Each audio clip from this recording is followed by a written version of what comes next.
Hey fam, this is Sarah with the Purple Vessel. So I know that it's technically not fall yet, but it has started to cool off in the Midwest. And let's face it, it's after September 1st. Pumpkin is out, pumpkin spice, everything. So I thought I would add to it. So today I'm going to use this scrap 2x4 that I found in our scrap pile. And I am going to turn it into 3 cute little pumpkins that you can easily do too. So what I'm going to do first, I measured and I have, this board is about 13 inches. So I think what I'm going to do, I'm going to do 3 pumpkins. So I'm going to measure one at 5. I'm going to measure one that'll be 4. And then I'm going to measure one that will be 3. So I will take you over to the saw. We'll get these cut so we have 3 separate pieces.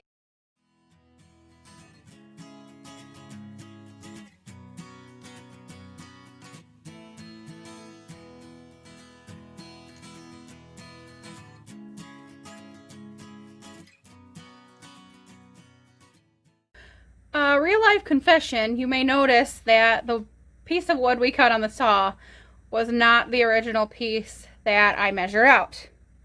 The original piece that I measured out is these 3. Well, I had my daughter help me record the sawing part, and I realized that we never actually hit record, but I wanted to use these pieces. So I did go ahead and cut a different board just so that you could see the actual saw work. So that's off my chest. This is the wood we're using.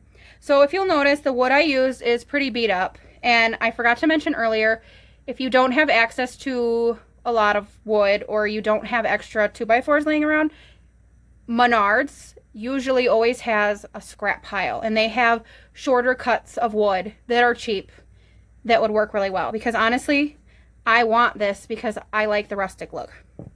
So now that these are cut, and you'll see they're going to be staggered. So when I line them up on the shelf or wherever I put them, I'll be able to kind of stagger them like this, and they'll have the tallest, middle, and the shortest. That way they don't all look the same. So I'm going to go ahead and sand these. You can use either sandpaper and do it by hand, or you can use an electric sander. An electric sander is a lot faster, but I know not everyone just has those laying around. So either one works. And all I'm going to do is make sure there's nothing that I could catch my hand on, and I'm just going to round this off enough to just clean it up so you don't see the saw marks. So I'll go ahead and start with the hand sanding just to show you how to do it, and then I'm going to finish it off with the electric sander.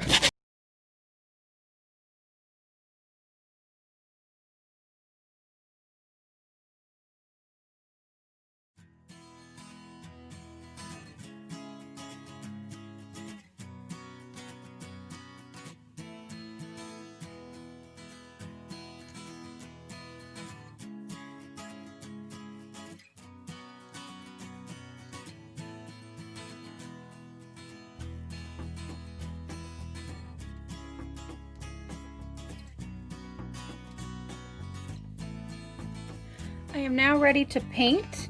I put my blocks on my little stand that I made in a previous video, and I am going to go ahead and get started. So I am using Apple Barrel Harvest Orange. It's a good rusticy fall pumpkin orange. You can use any shade of orange that you want. So I am going to flip it over and start with the bottom. Now, if you don't have this little stand, you can paint them by hand. I would just hold one side of the pumpkin, paint it, let it dry, flip it over, and paint the other side.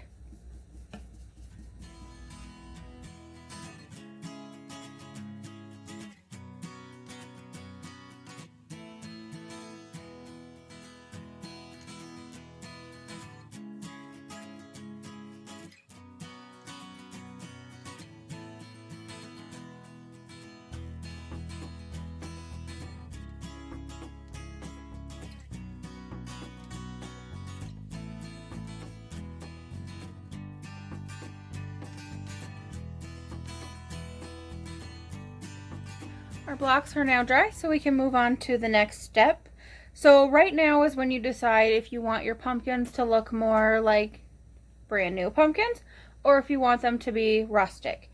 If you want them to look more new and perfect, you're gonna skip the next few steps. If you want them rustic, you're going to follow me. So we are going to be sanding them. You can either use your sandpaper and do them by hand, or you can use the electric sander. Nothing wrong with either, just the electric sander is a little bit faster. And also just be careful with the electric sander if you don't want a lot of distressing. You want to just be careful because it's easy to sand too much.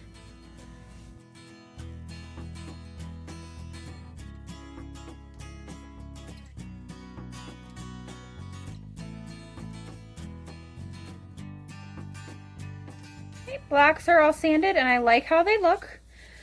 So with this next part, you're going to want gloves if you choose to do it. You can leave them this way as is, or we're going to take it a step farther. I'm actually going to take some brown stain and put over the pumpkins. That brown is going to catch in these areas that we sanded the paint off. But I'm also not going to be mad if the brown kind of catches onto some of this orange and darkens it a bit, just so it's kind of dirty, more rustic looking. So we're just going to take our stain, and I am using a cocktail that I made of about 4 different colors. But this is what it looks like. It's like a medium brown. So we're going to be working one pumpkin at a time. You're going to wipe it on. And you do want to work kind of fast with this part, because the longer the stain sets in there, the darker it's going to be. So if you want more of this brown look, leave it on longer. If you want it just slightly that way, you're going to wipe it off. So then what I'm going to do, I'm going to let that sit for a minute. Now I'm going to take a clean wipe. And you'll soon find when you watch more of my videos that I apply all stain with baby wipes. So here's a clean one, and we're just going to wipe it off.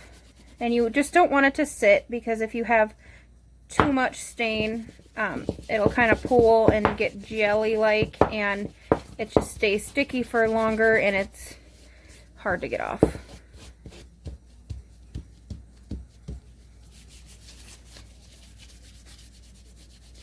So there, you can kind of see the difference. So then you can determine for your own pumpkins if you want more of that dirty, older look, or if you want more of the clean, rustic look. So I'm going to finish doing the other 2 here.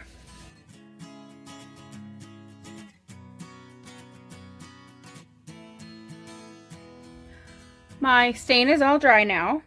And now this is another optional piece. You totally don't have to do it.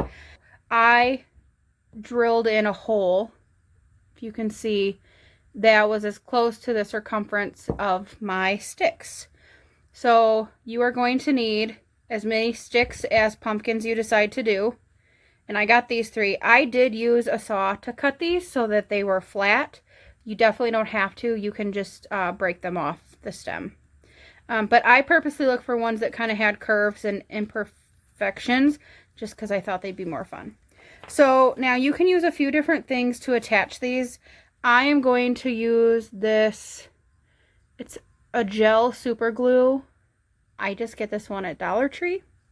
You can use basically any kind of glue. You can hot glue them, like an E6000, anything you want.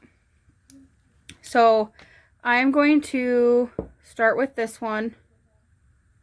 And don't worry if it's not perfectly centered, because, I mean, if you look at a pumpkin, it's not perfect either.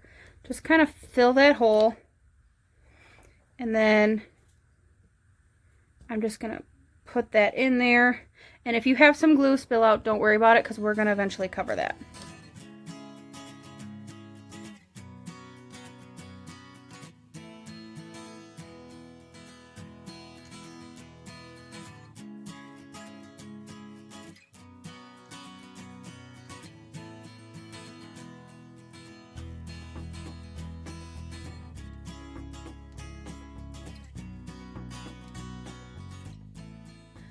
The glue on the sticks has now set, so we are ready to put the finishing touches on the pumpkins. They do look super cute as is. You can't really see the glue a whole lot around there, but if that bothers you, we are about to cover it up. But you could leave it this way, or you could add, I'm going to do a bow, and with this you can kind of do however you want. I am going to use jute or twine. You could use burlap, you could use any color ribbon that you want, you could use strips of fabric. The options are really endless, so whatever you like or whatever you have on hand, go ahead and use that. So I have cut some strips of the jute at about 16 inches.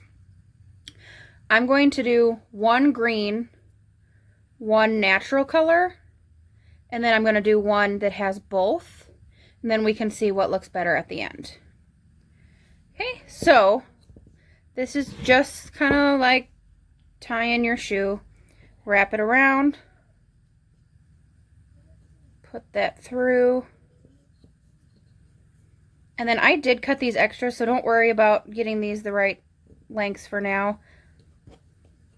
Wrap it around, and then what I like to do is pull this really tight, and then you can kind of pull it out how you want. And I'm going to leave this for now, get the other two done, and then we'll kind of go from there, what looks best, and then we'll cut the strings.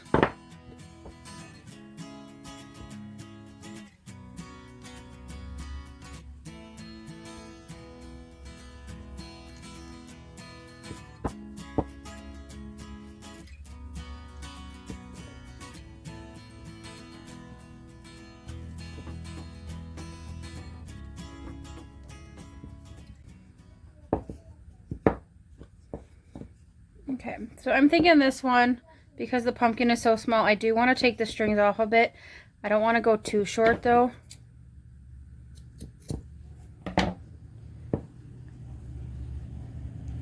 And I think I like that. So we left the strings about 2.5 inches, so I'm going to go ahead and do the same on this one.